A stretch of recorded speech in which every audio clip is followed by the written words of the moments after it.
And then I notice a wooden bed, and on it there's a girl tied to the bed. She's like laying completely flat, like straps are across her body. Her hair is like matted and filthy, and she looks like a cave girl. I immediately was like, holy shit, they tie people to beds here. It turns out that at that time, she had been in restraints for probably several months, and that was totally normal. I know by the time I left the hospital, she wound up being in restraints was about 18 months.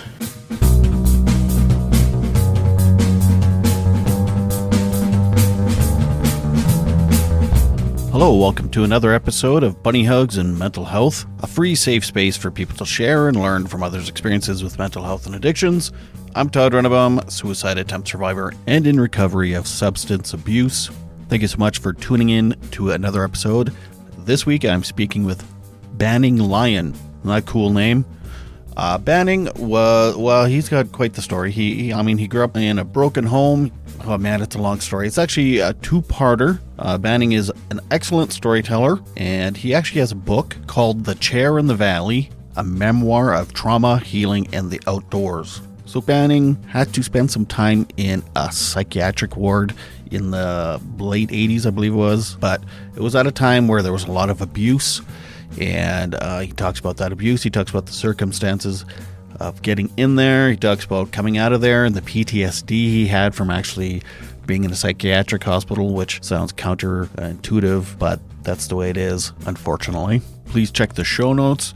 There'll be links to all of Banning's social medias and his website and his book, and to my website, bunnyhugspodcast.com, where you can find all things Bunny Hugs Podcast, including merch, links to if you want me to come do some speaking for you at some point, somehow, somewhere, and to my kids' book, Sometimes Daddy Cries. Anyway, all that's there. And if you're listening to this on iTunes or Apple Podcasts or whatever, please leave a rating and review. If you're not, there might be a rating and review thing on the platform you're listening on. That'd be amazing if you could do that. Again, this is a two-parter. Please enjoy. So without further ado, I give you Banning Lyon.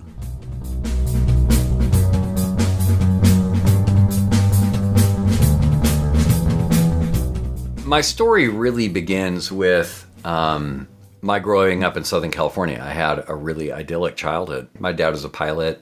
My mom was a travel agent. Very affluent. Yeah, my whole family's travel agents and travel-oriented people. My uncle and my dad flew in the Navy together. My grandparents are travel agents. Flying was just a part of my life. I grew up flying, and which explains my trips to Canada. Right.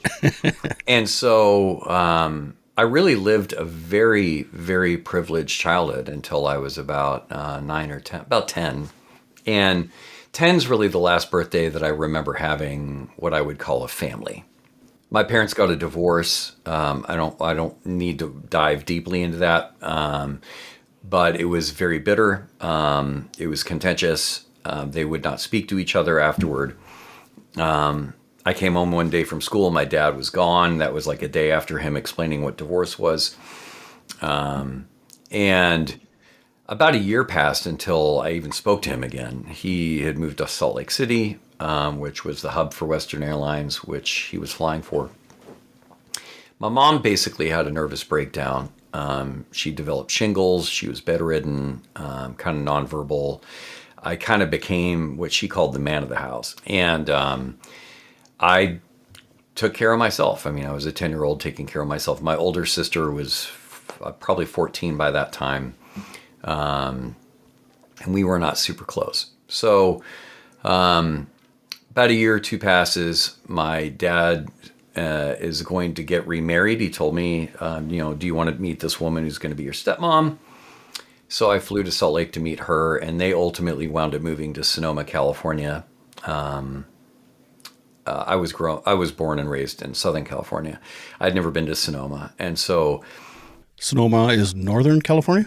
Yeah, well, geographically, it's more central. It's about an hour north of the Bay Area. It's where it's the wine country. It's very close to Napa. It's one valley over from Napa. Really beautiful place. Back then, it was very, very rural. It's still very rural. But my dad and stepmom invited me to live with them, to come live with them. I was 12 or 13 at the time. And my mom had full custody, but she agreed to let my sister and I move together to Sonoma to live with my dad and stepmom. My stepmom was very young. I won't say we butted heads, but she had never had kids. I wasn't really cool with having a stepmom. We just clashed a tiny bit, enough to make her life a little difficult. Unbeknownst to me, my mom's family was kind of sending her hate mail and making her life really miserable. And so that I did not discover until many years later. So I was not privy to that as a 12 or 13-year-old. So one day, it was actually 4th of July of 84, 85, I've forgotten which. I think it was probably 85, because I remember moving to Sonoma when the Summer Olympics began, and we're in LA in 84. So July 4th of 85, my dad and stepmom sit me down and say, you're not welcome to live here anymore. You need to call your mom. So I called my mom. She said she had moved into a very small apartment in Newport Beach, didn't have room for me. So arrangements were made for me to move to Texas to live with my aunt and uncle until my mom could relocate there. Was your mom, like, she had the nervous breakdown and stuff, she was kind of She was back to better? functioning. She was doing better. She held her job. She was working, I think, at another travel agency, not at her own. She was a functional human being by that time, but she still was very depressed over the divorce. So my mom agreed to keep custody, but to allow my sister and I to move to Sonoma. So she, upon this phone call, she said, "Why don't you just go live in Texas with my sister and her husband and their 2 daughters, and I'll move there when I can." So next day, July 5th of 85, I flew to Texas and began living with my aunt and uncle, who I knew kind of well, but not very well, and I had never really spent a significant amount of time in Texas other than visiting. As a native Californian, Texas is like moving to Mars. It's a very culturally different place. Like everything about it is different. Food, access to nature, everything. So within a year or two, I became this kind of angry punk rock kid. I fell in love with punk rock within months of moving to Texas, and it was a passionate love affair. I still remember the first time I heard Minor Threat, and it was the very first band I ever heard. I was 14. I was sitting in an alleyway, and this kid came skateboarding up. I was a skateboarder. He was a skateboarder. And in Texas, that basically makes you family. And so he sat down, and he let me listen to Minor Threat. And the minute I put the headphones on, it was a very cold winter day. It was like January or February. And I remember sitting in the bright sunlight, and it was a bluebird sky like day. It was glorious. And I remember putting his headphones on and hitting play on the tape recorder. And this song the song's called Betray. And it was as if a band had written my inner monologue and put it to music. It was like the soundtrack to my angst and all these emotions that I didn't know how to express. And it was such an amazing moment, and so I just fell deeply in love with punk rock immediately and got really into the culture and skateboarding. And so, I grew my hair really weird. I had what's called a devil lock. So I had really short hair, but I had one piece of my bangs. It was really long. So in Texas, I looked like a real freak, and so. Which was cool too. And so my teachers grew concerned. I'm drawing weird pictures. I'm listening to loud music. My mom hardly knows me because she's a workaholic. So my mom wound up moving to Texas, and we got an apartment together.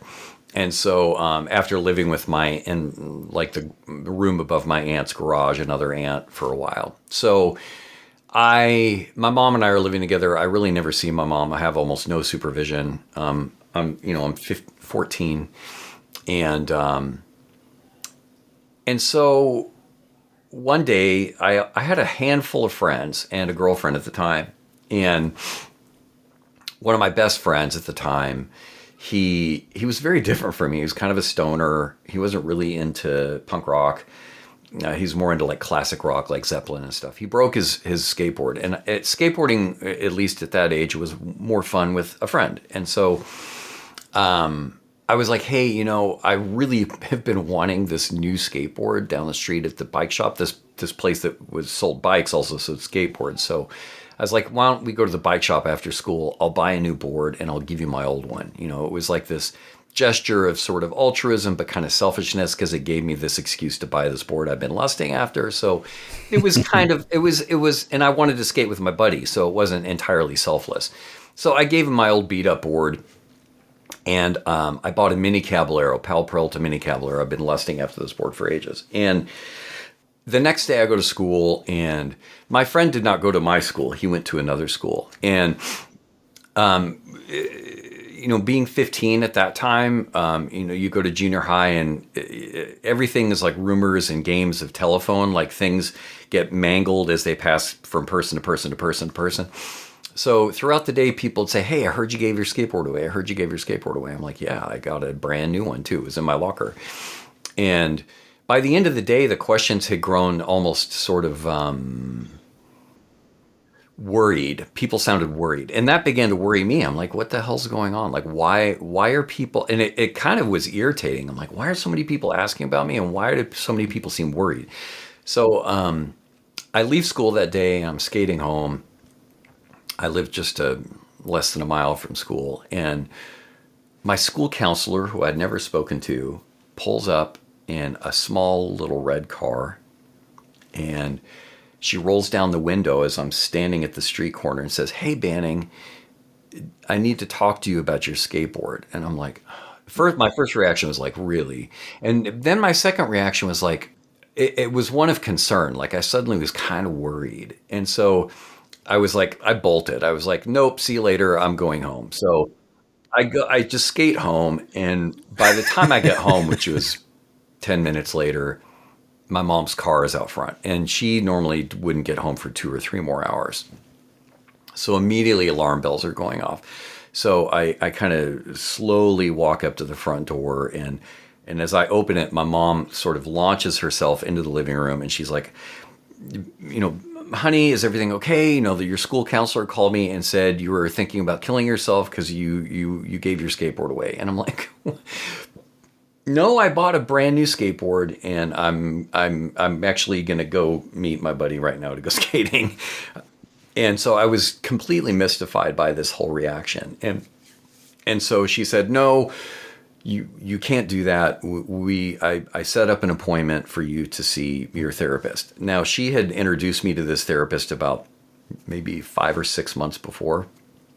In the book, I call him Sam, and he was actually kind of I kind of liked him. He was, as a skater, what I would call like a redneck. He was sort of this very Texas-y kind of hick.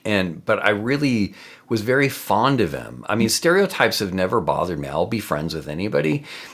And he seemed like a very genuine, very nice guy. And he was one of the only people in my life who my mom always complained about my music and how I looked and my hair. And Tom never seemed to have any judgment about me. He would just sit down and listen and talk to me about my music and things I liked. And I thought that was cool. So it's pretty progressive to see a therapist in that day and age in Texas. Yeah, absolutely. Yeah, for sure. And this was 87. So this is 86, early 87. So, I'm like, I'm like, I just wanted to go skating. So mom drives me to therapy that night. I'd never been to his office at night. I remember feeling very strange to be in his building, like after hours. So Sam's there, and he's concerned, but not like overreacting like a lot of people are. And he's like, hey, tell me what's going on. I heard you gave your skateboard away. I'm like, look, I bought a new one. Like, I don't know why everybody's so concerned. And so he kind of gave me the normal spiel, like, have you been depressed? And I was like, come on, Tom, like, really? And so he began asking me things about like drawings that I had made at school that my school counselor apparently had given my mom, and so he said, "Look, how about we meet again tomorrow?" And I was like, "Whatever." So big eye roll. I leave, go to school the next day. Nothing feels right. I'm like growing more concerned throughout the day. And then we go to Sam's that night, and my dad's there. And immediately I knew something was up. And so my mom and my dad, who I had never even seen in the same zip code in years, are sitting in the same room trying to ignore each other, which made the whole thing very awkward. And Sam says to me, your parents are really worried about you, and I would like to sign you into a psychiatric hospital. And immediately he's like, it's for 2 weeks, And so I'm freaking out. 2 weeks to a 15-year-old seems like eternity. I'm like, what about school? What about, what about all my obligations and friends and things? And so he's like, it's all taken care of. Don't worry about it. And so it's clear, like, I don't have a choice. I'm a minor. And he's like, we don't want to force you. And I was like, what the hell does that mean? And so This was really all based around you giving your skateboard away? correct. Yes, is entirely and like some dark poetry and some drawings I had. Plus, I wrote like band names on my school books, and a famous punk rock band name is Suicidal Tendencies. So I had written this on a book, and my school counselor think, oh my god, Suicidal Tendencies. So, and I explained it to I'm explained to Sam, like, dude, it's a band, like it's not. They opened for Black Flag, Which ironically has the Suicidal Tendencies has a great song about being signed into a psychiatric hospital called Institutionalized. So that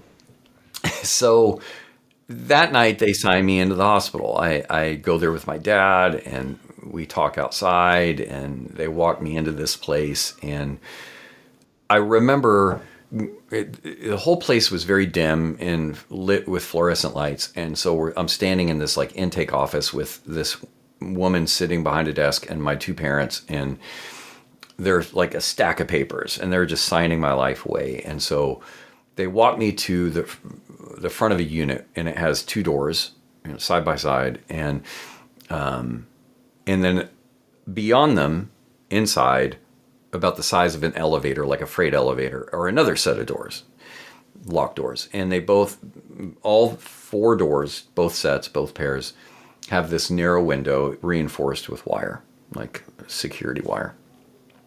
And I could look through both windows and see inside like some activity. There's some tables. There's what seems to be a lot of cigarette smoke.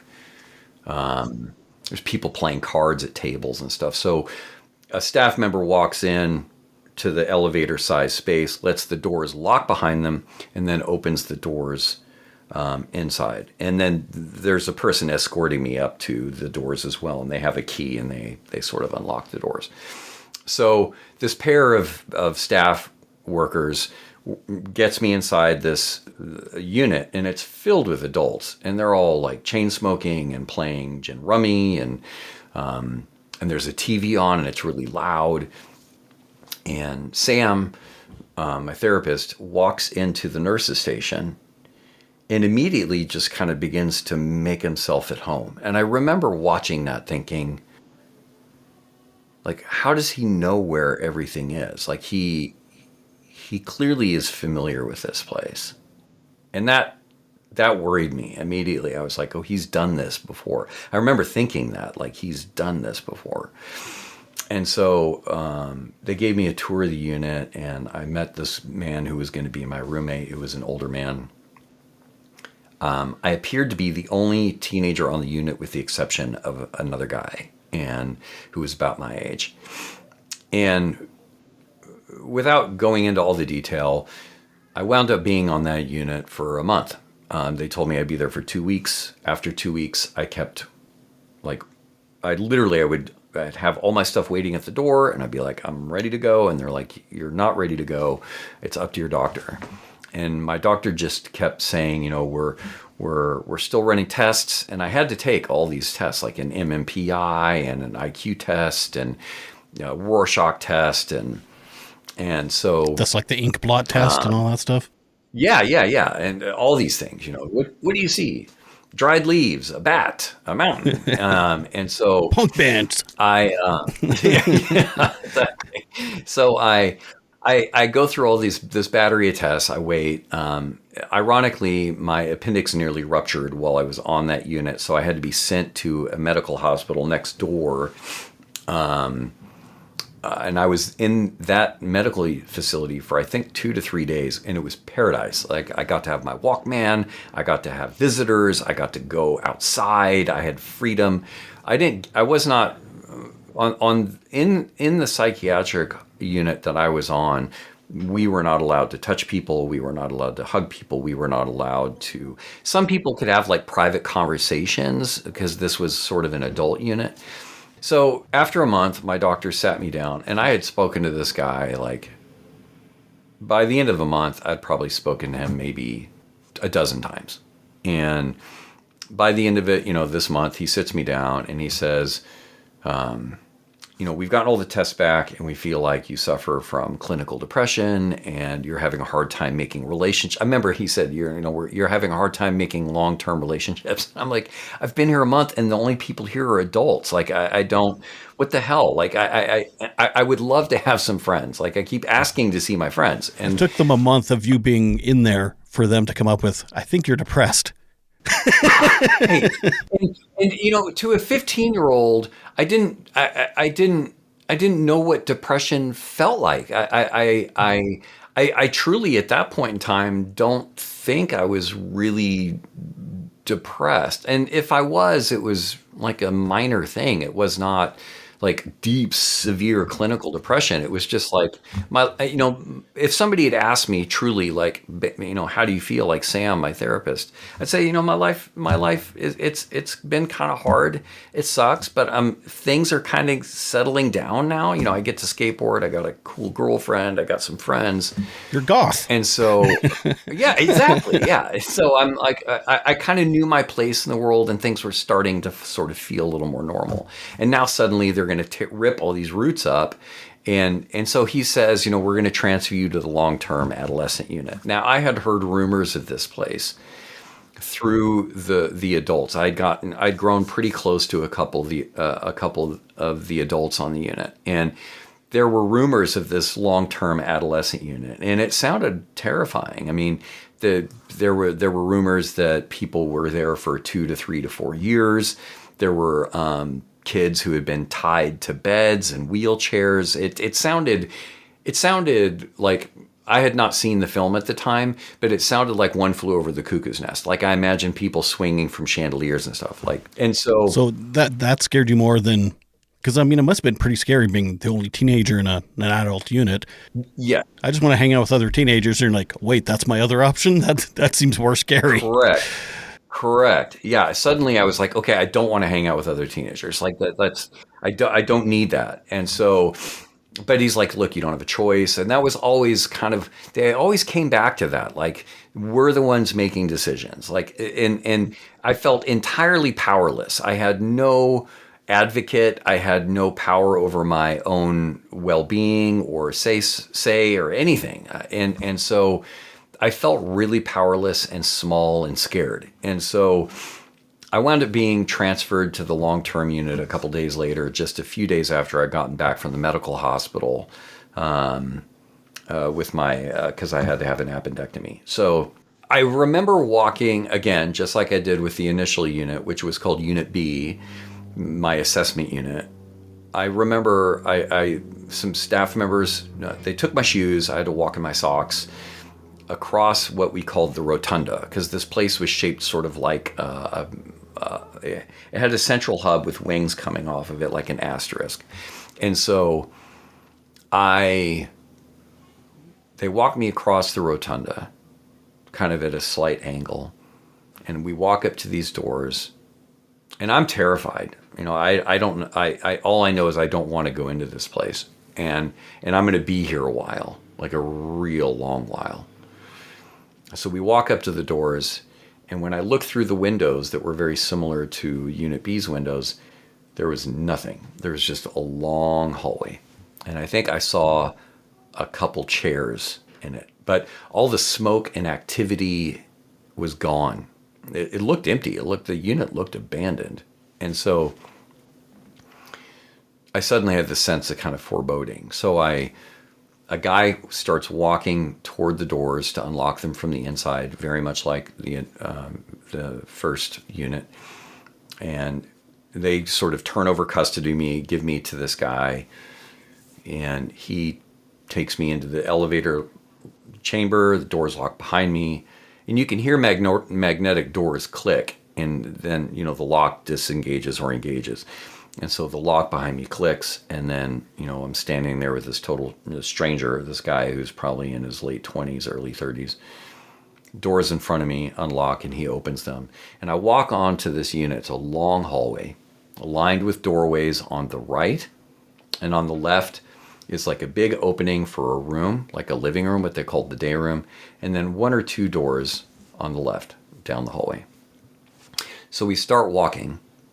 And as I walk past this first open room, this day room, I look to my left, and I look into a room filled with about 4 blue sofas and sofa chairs, and about 13 or 14 teenagers. And sitting among them is this really beautiful woman who clearly is like a doctor.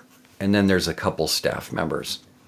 But this one really beautiful doctor, clearly she's a little older than everybody else, and she has this look of sort of, she's sort of aloof and very indifferent. Like she's just sort of watching me like I'm something, like a specimen. And I'm looking at her, and then I notice in my sort of peripheral vision, in the back right-hand corner of the room, is a bed, a wooden bed. And it's covered in white sheets. And on it, there's a girl tied to the bed. And she's tied completely supine, like laying completely flat, like straps are across her body. She can't sit up. So she has to tilt her head. She's doing this. She's like this, watching me. And I see her eyes tracking me. And her hair is like matted and filthy. And she looks like a cave girl. I mean, she looked like a cave girl. Sergeant and Mr. Smith, you're gonna love this house. Bunk beds in a closet? There's no field manual for finding the right home. But when you do, USAA Homeowners Insurance can help protect it the right way. Restrictions apply. Every cup of Nespresso coffee is an invitation to transform your morning routine into a ritual you can treasure each and every day. Using the Virtuo Pop, a simple touch of the button freshly brews bold aromas and a rich, velvety crema layer for delicious cafe-quality coffee at home. Whether you enjoy your coffee hot or over ice, every sip, every morning is unforgettable. Nothing tastes like Nespresso coffee. Visit Nespresso.com or our app to explore our full range of easy-to-use machines and coffees not found anywhere else. This episode is brought to you by Indeed. When your computer breaks, you don't wait for it to magically start working again. You fix the problem. So why wait to hire the people your company desperately needs? Use Indeed's sponsored jobs to hire top talent fast. And even better, you only pay for results. There's no need to wait. Speed up your hiring with a $75 sponsored job credit at Indeed.com/podcast. Terms and conditions apply. This is a message from sponsor Intuit TurboTax. Taxes was getting frustrated by your forms. Now, Taxes is uploading your forms with a snap, and a TurboTax expert will do your taxes for you. One who's backed by the latest tech, which cross-checks millions of data points for absolute accuracy, all of which makes it easy for you to get the most money back, guaranteed. Get an expert now at TurboTax.com. Only available with TurboTax Live Full Service. See guaranteed details at TurboTax.com/guarantees.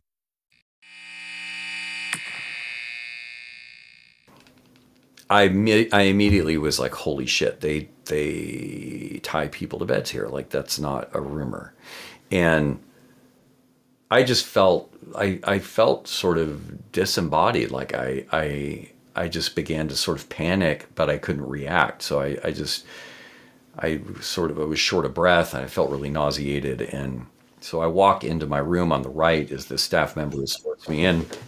And minutes later, this what was called the unit meeting broke up, and my roommate comes in. Well, my roommate is a kid about my age. He's a black kid, really animated, big, smiley kid, strapped to a wheelchair, and he comes in as if everything's totally normal. And he's like, hey, and he introduces himself. He's like, hey, I'm Michael. Like he's not tied to a wheelchair, like everything's normal, like we're at a lock-in or at a church or something. Like, and I'm just kind of watch this guy like, why does he seem to accept this as being like completely normal? So I introduce myself, and the staff members sort of monitoring everything. And it turns out, and again, I can go into all the details about all this, but he had been there for just a very short time, like a week or two. I don't remember him telling me why he had been put in restraints, honestly.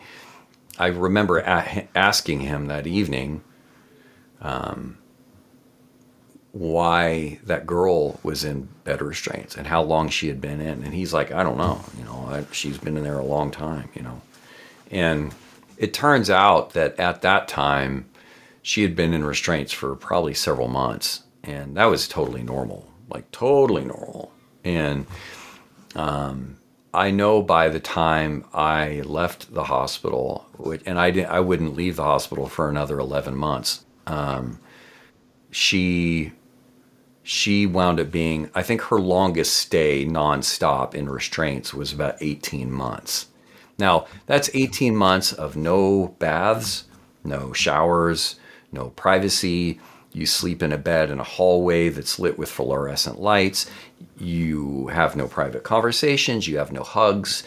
I always tell people when I speak about my book and about this portion of my life, it is impossible to articulate the reality of that hospital to a normal human being, even one who's been in a psychiatric hospital, because most psychiatric hospitals do not operate like this. And I know that because I've talked to a lot of people about a lot of hospitals, and this was an outlier, thank God.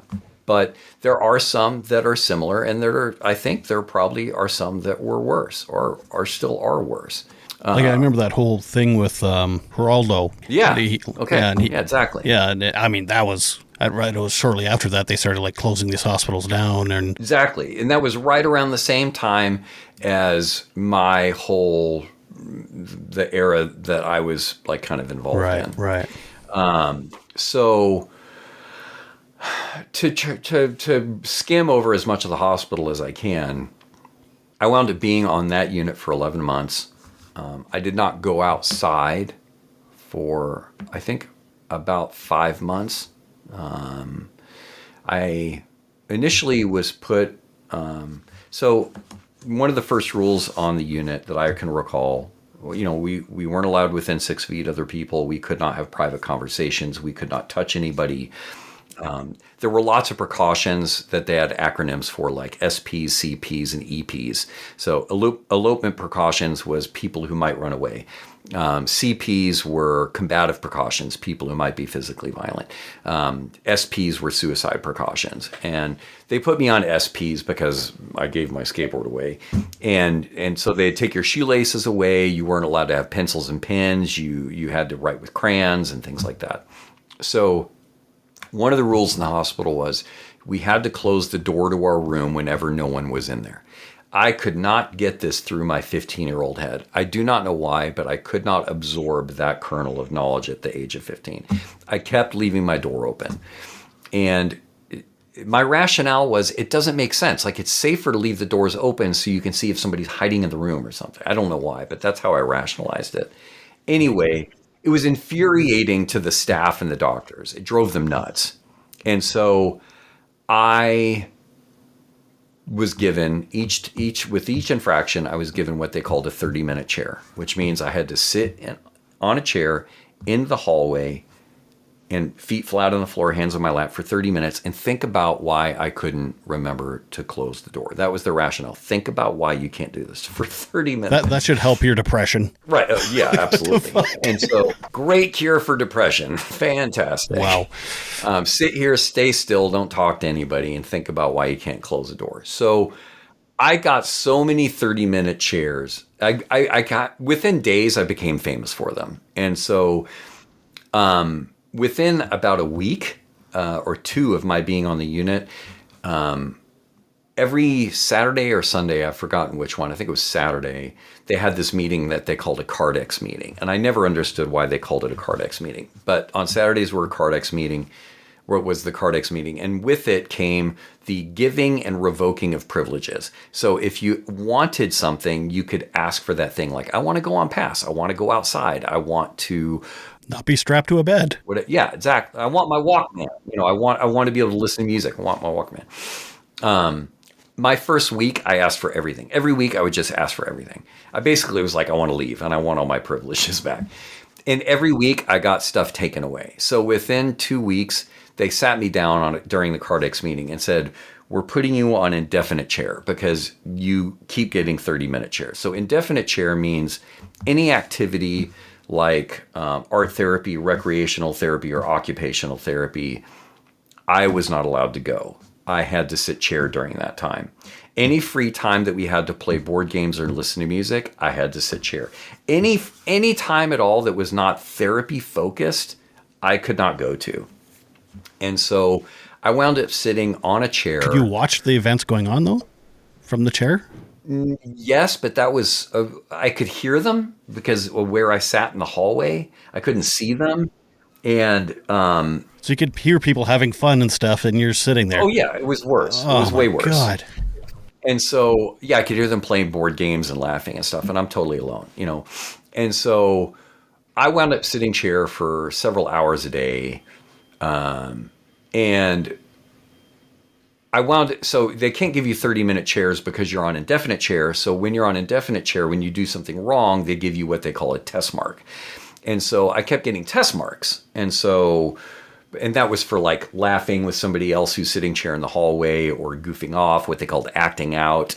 And so, which is like a teenager's job. And so I got so many test marks that after like 2 more weeks in the Cardex meeting, they said, we're putting you on permanent chair in room with no meals. And what this meant is I had to sit chair in my room facing the wall, and I could not go to the communal kind of cafeteria room to eat with everybody else. I had to eat in my room with a tray of food on my lap. That was my life. Permanent chair in room with no meals was my life for about 9 months. And that meant I sat chair during summertime when I didn't have my homeschool teacher come from my district. That was the worst, was summertime. Summertime meant sitting chair from the moment I woke up, basically until the moment I went to sleep, except for unit meetings. And that wound up sometimes on a really bad day being 12 to even on a really rare day, 14 hours a chair a day. I would sit and face a wall every day. And that would go on for months and months. Like how you must have lost like muscle mass. Oh yeah. You have no exercise. And what's weird, and I try to articulate this in my book, is that, and I'm equal parts really angry and sad and upset that I understand this. And it's also a very strange gift. But when you're totally sensory deprived to that degree, you begin to pick up on things that you never noticed before. So Texas is really humid. And so staff members would come in. I had been on the hospital on the unit for months by this time. And I'd been on chair for months. And I hadn't gone outside for months. And like there was this one staff member, I won't say her name, but she was so beautiful. She was so nice.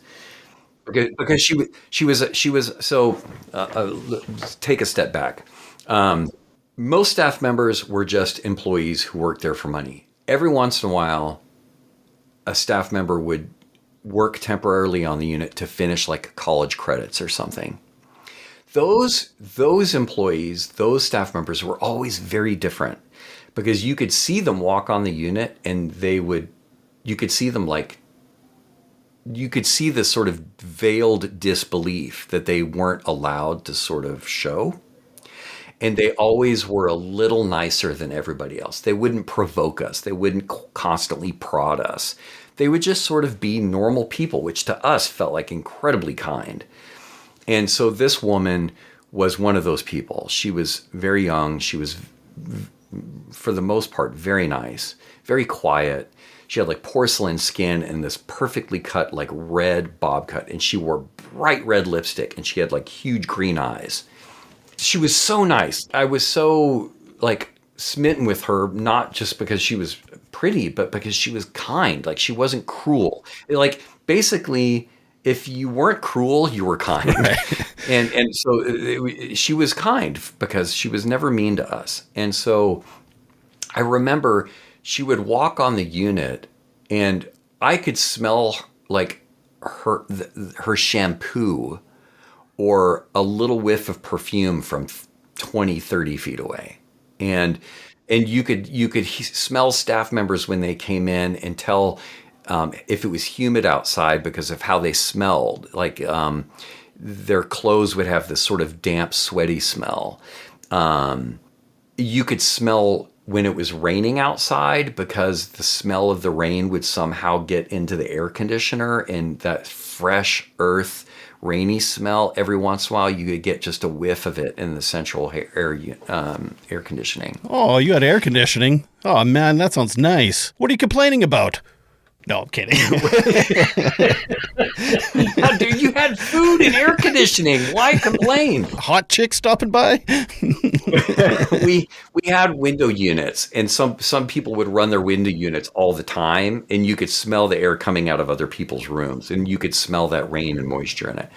So that sensory deprivation became this very strange double-edged sword, because towards the end of my stay, when I found out that my insurance was insisting that I leave, they didn't want to keep paying for my stay. That's why I left. I didn't leave because I was diagnosed as feeling better or anything. Because let's be honest, when I was there, I never, ever, with no exceptions, Todd, I never once saw somebody leave better off.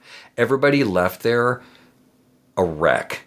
And I literally watched people grabbing the doors and screaming and crying to please stay because they didn't know how to live outside anymore.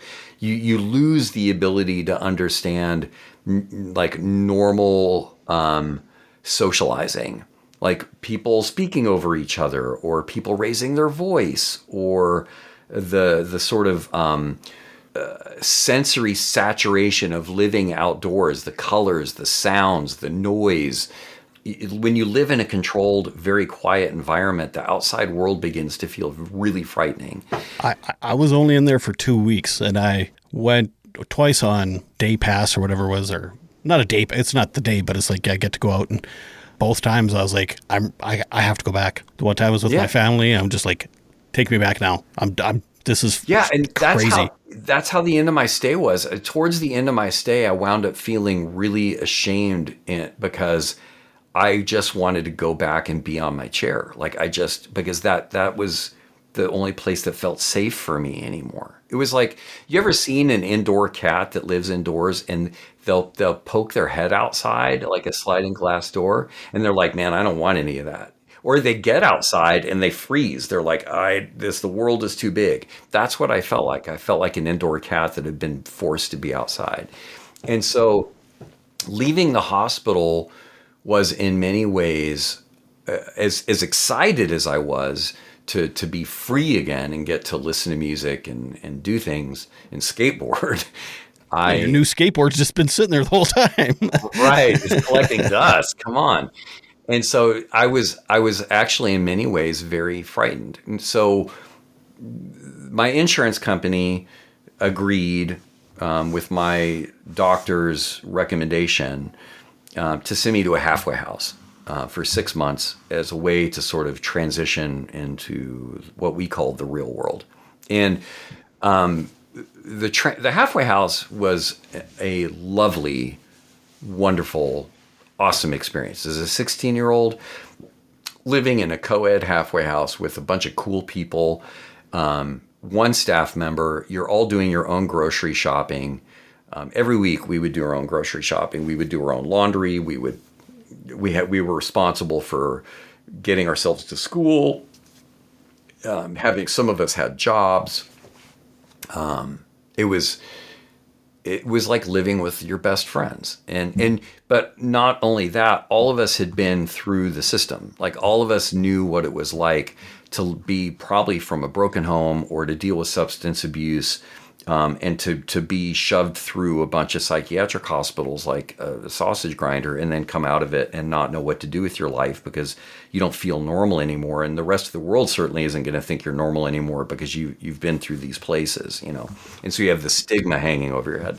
And we were a family. It was like, it really was my first, and this is a main theme in my book.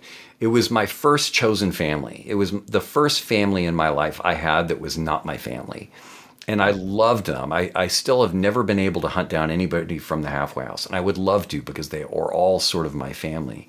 But in the halfway house, right across the street was this huge graveyard. And we would go across the street and smoke cigarettes and sit in the graveyard. And there was a drive-in movie theater like a mile away. And we could see movies from the graveyard. And it was just like this family that we developed. And I was only there for 6 months, but it really was this very freeing experience.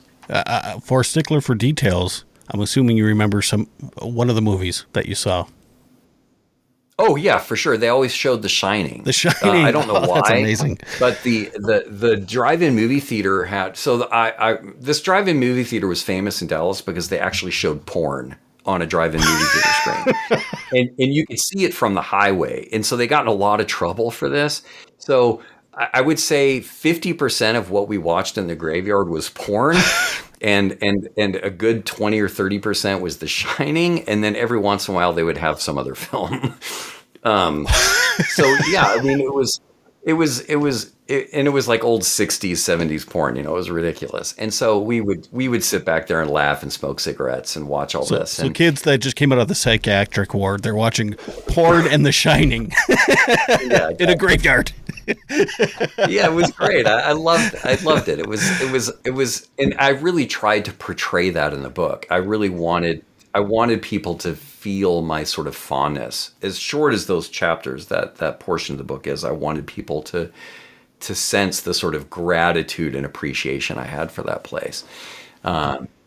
So by the time I left the hospital, and then kind of the problem in the halfway house for me was I went to a public school. So I had to take the city bus to a public school. And it was one of the largest public schools in Dallas. It had, I think at the time, about 6,000 to 7,000 students. It was 3 stories. It was huge. And there was something kind of nice about that because there was an anonymity in being one of 7,000 students.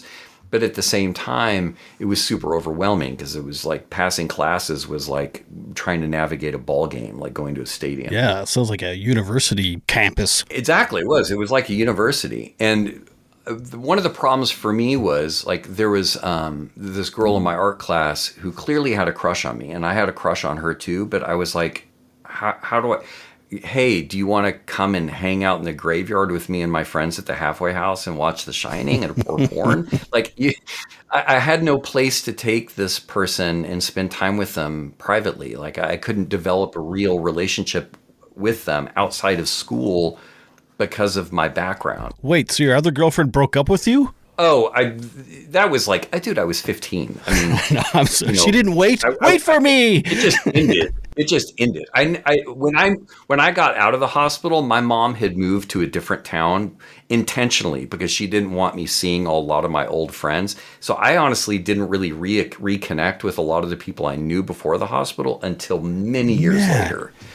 Yeah, you've been like plucked from life to life to life. It's like you were in Southern California, and then boom, living with your dad, and then without warning, boom, to Texas without warning, Yes. boom, the psych ward.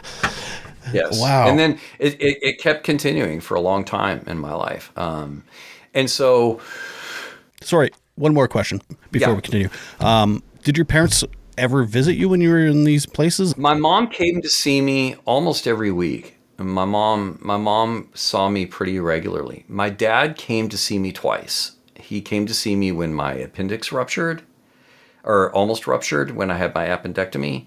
And he came to see me right around my 16th birthday, And did when I was in the adolescent unit. they see what was going on in there, and they just kind of didn't question it, or? My mom did, and my dad probably did not, because the visits we had, when he came to see me in the medical hospital, I was not in the psych ward. And then when he came to see me for my 16th birthday, the visit was off unit.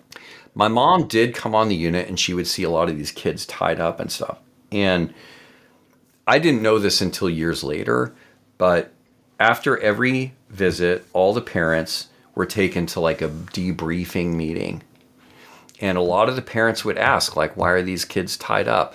Why is my kid sitting chair all the time?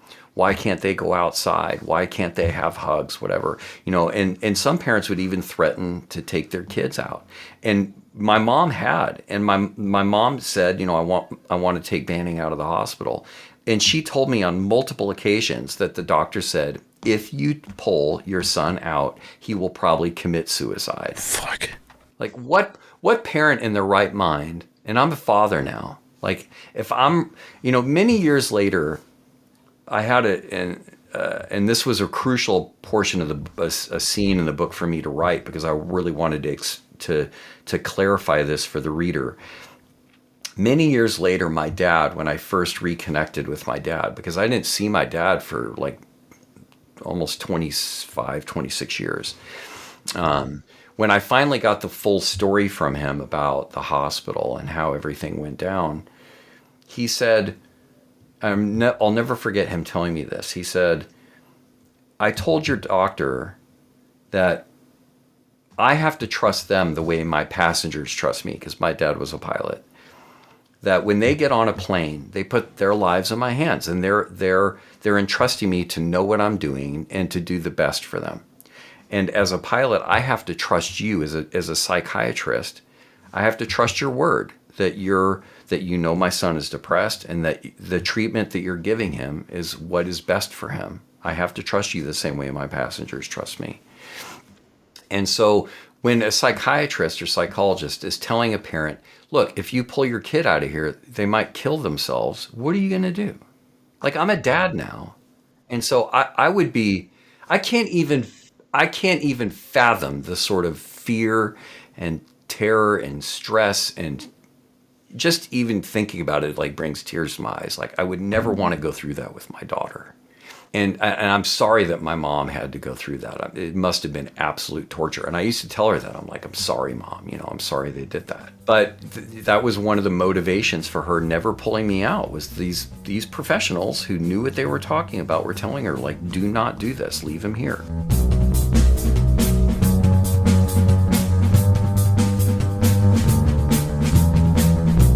Thank you so much, Banning. Everybody, please make sure you tune in next week for part 2. There is a bit of a twist to this whole thing that you don't want to miss. Please tell people about the podcast. Suggest it to friends and family and people you think that would enjoy it. You know what? Even suggest it to people you don't think would enjoy it. Please leave ratings and reviews. It's all very, very, very helpful. And please remember to make your beds and take your meds. Bye.